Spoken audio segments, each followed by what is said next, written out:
The quiet town of Maplewood was the kind of place where nothing ever happened. The streets were lined with oak trees, kids rode their bikes freely, and neighbors left their doors unlocked without fear. It was the picture of small-town safety, or at least, that's what everyone thought. But behind one front door, in a modest two-story house on Willow Lane, something sinister was hiding. And when it finally surfaced, it would leave detectives questioning everything they thought they knew about human nature. This is the story of a murder case so shocking, so twisted, that even the most seasoned investigators would never forget it. On the evening of September 14, 2019, police received a frantic 911 call. A neighbor reported hearing a woman screaming a scream like nothing I've ever heard before. Moments later, silence. Then what sounded like a door slamming shut. When officers arrived at 42 Willow Lane, the house was dark. Too dark. The curtains were drawn, the driveway empty. From the outside, nothing looked unusual. But when they stepped inside, everything changed. The living room was immaculate. A family portrait sat above the fireplace, smiling faces, the kind you'd see on a holiday card. But upstairs in the master bedroom there were signs of chaos. A lamp knocked over, sheets torn from the bed, and blood. Just enough to suggest someone had been hurt, but not enough to explain where the family had gone. The Reynolds family, Daniel, his wife Claire, and their 16-year-old daughter Emily had vanished. At first, police treated it like a missing persons case. Maybe they left in a hurry. Maybe there was a domestic fight. But one thing didn't sit right with Detective Sarah Mitchell, the lead investigator. She had seen messy runaways before. She had seen domestic violence cases. But something about this scene felt staged. The blood pattern didn't make sense. It was smeared, almost placed, not the kind of splatter you'd expect from a violent fight. And then there was the front door. It was locked from the inside. If the Reynolds family had walked out voluntarily, how did they lock it behind them? Neighbors were interviewed, and that's when the first chilling clue emerged. One neighbor recalled hearing Claire's voice around 6:45 p.m., shouting something like, "Please, just stop." Another neighbor said they saw Daniel earlier that day, watering the lawn, looking completely normal. But after 7 p.m., no one saw or heard from the family again. Their cars were still at home. Their phones went dead. Their social media, once active, fell silent. It was as if the Reynolds family had simply disappeared into thin air. Detectives began digging into Daniel Reynolds. On the surface, he was the model citizen, a church deacon, a respected accountant, and a father who never missed his daughter's school plays. But when investigators pulled his phone records, cracks began to appear in the picture-perfect life. There were late-night calls to a number registered to an unknown woman. Dozens of them. And on the night of September 14th, just 2 hours before the family vanished, Daniel had called that number 5 times in a row. Detectives now had a new theory. This wasn't a random disappearance. It was a domestic crime. Then came the discovery that changed everything. 3 days later, a jogger stumbled upon a backpack in the woods, less than a mile from the Reynolds home. Inside were personal belongings, Claire's wallet, Emily's phone, and a set of blood-stained gloves. DNA tests confirmed the blood belonged to Claire. This was no longer a missing persons case. This was murder. Detectives brought Daniel in for questioning. He appeared calm, almost too calm. He told officers that his wife had been struggling emotionally, and that maybe she had left with their daughter to cool off. But Detective Mitchell noticed something Daniel never once asked. "Have you found them? Are they okay?" He only asked, "Am I free to go?" The coldness in his voice set off alarm bells. Forensic teams combed through the house again, this time with a fine-toothed comb. In the garage, beneath a tarp, they found something chilling, a hammer with faint traces of blood wiped along the handle. DNA results came back. It matched Claire. Detectives now had their murder weapon. But here's where things got darker. The hammer wasn't the only piece of evidence. Inside Daniel's office, hidden behind tax documents, was a notebook. And in that notebook were plans. Detailed, handwritten plans, times, date notes on where to move the bodies. And one line that sent shivers down every investigator's spine.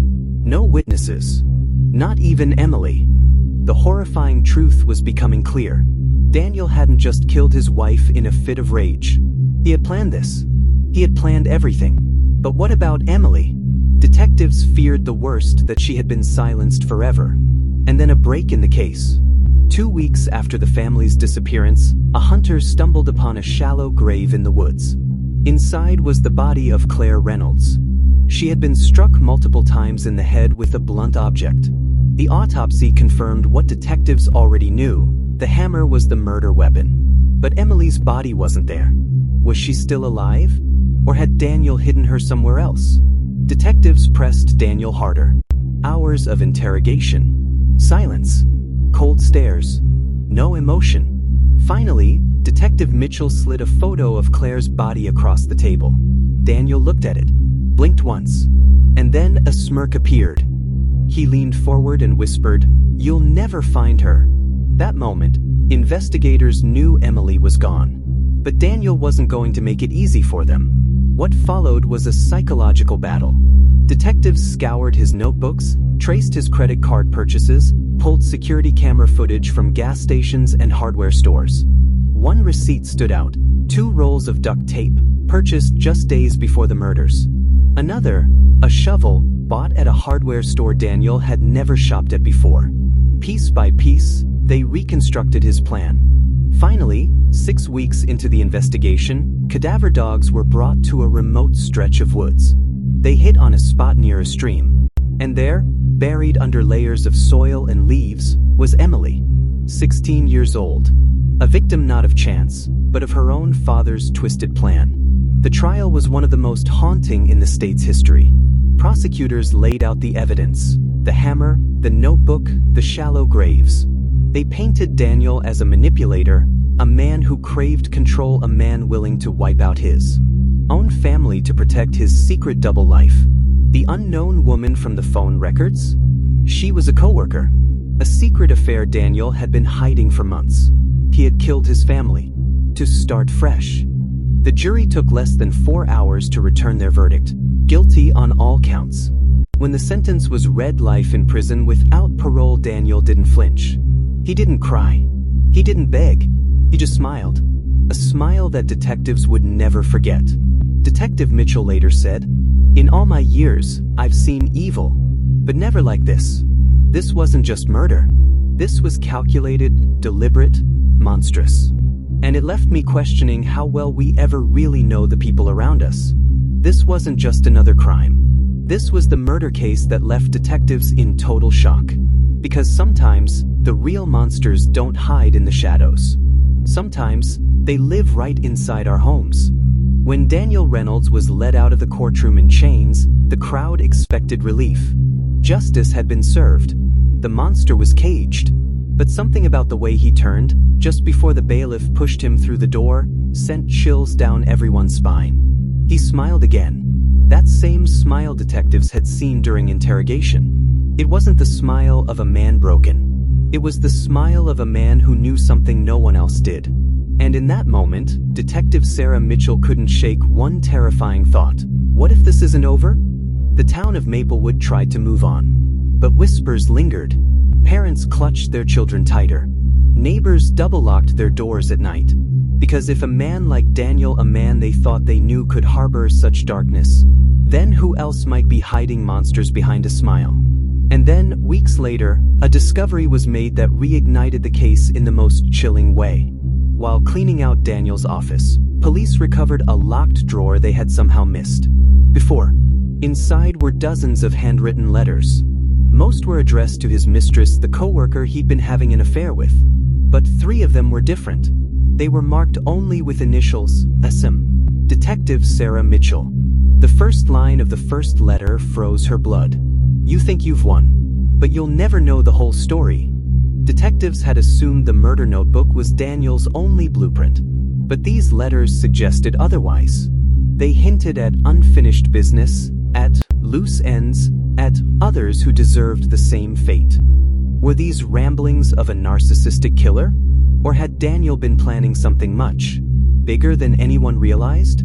Detective Mitchell dove into the letters. Each one was darker than the last. In one, Daniel described how he'd watched neighbors through their windows at night, cataloging their routines. In another, he bragged about how easy it would have been to erase more than just his wife and daughter. And in the third, he wrote something that shook the entire investigative team. Emily wasn't the first. If Daniel's words were true, did that mean there were other victims? Detectives scrambled to cross-check his past. They looked into unsolved disappearances in towns Daniel had lived in before Maplewood. And disturbingly, a pattern began to emerge. In 2012, a woman had vanished from a town only 40 miles away. In 2015, another young woman disappeared while jogging, her body never found. And in 2015, a teenage babysitter Daniel's family once hired was reported missing. No evidence had ever tied Daniel to these cases. Until now. Detectives pulled old files, interviewed witnesses, and searched through Daniel's financial records. That's when they found something chilling. Receipts, gas station purchases, motel stays, all coinciding with the dates of those disappearances. Had Daniel been killing for years, hiding in plain sight, before finally turning on his own family? The possibility was too real to ignore. Detective Mitchell pushed for another interrogation, but this time inside prison walls. When Daniel entered the room, shackled and grinning, the air turned cold. "Did you kill them?" she asked, slamming down the files of missing women. Daniel leaned back, eyes glittering with something cruel. "Detective, if I told you everything, you wouldn't sleep again." He refused to give a straight answer. Instead, he toyed with her, dropping hints, suggesting he knew more than anyone realized. And then, just as she was about to leave, he whispered one last line. "I still have secrets buried, and you'll never find them all." The interview shook Detective Mitchell to her core. But what terrified her most wasn't his words. It was his tone, calm, confident, almost gleeful, like a man still in control even behind bars. The case should have been over, but now it felt like it was just beginning. And then came another twist. A prison guard discovered Daniel passing notes to another inmate. Those notes described detailed fantasies of violence. But one note wasn't a fantasy at all. It was a map, a crude drawing of a wooded area with an X marked in the center. Detectives rushed to the location. Dogs were brought in, and what they uncovered was worse than anyone imagined. A second grave. Inside was the skeletal remains of a young woman who had gone missing 5 years earlier. DNA confirmed it, one of the cold cases detectives had linked to Daniel. The monster hadn't just killed his wife and daughter. He had killed before. The news spread like wildfire. The community's perfect family man was now suspected of being a serial killer. Detectives were horrified. But for Daniel, it was victory. Because every time another victim was uncovered, he smiled. Every revelation gave him exactly what he wanted: attention, power, and the sick satisfaction of knowing he controlled the narrative. And the most chilling part? Investigators still didn't know how many more victims were out there. To this day, Daniel sits in his prison cell. He's never admitted to the full scope of his crimes. He taunts detectives with half-truths, smirks during interviews, and revels in the chaos he left behind. And though the justice system caged him, there's one thing no prison walls can contain: the fear he left behind. Detective Mitchell put it best: "Daniel Reynolds taught me that true evil doesn't always come with horns and fangs. Sometimes, it comes dressed in a suit and tie, with a smile that fools everyone until it's far too late." Because this wasn't just a murder case. This wasn't just a family tragedy. This was the case that revealed something darker, the chilling reality that even the people closest to us can hide unimaginable evil. And it left detectives in total shock. This is Crime Chronicles. Subscribe for more.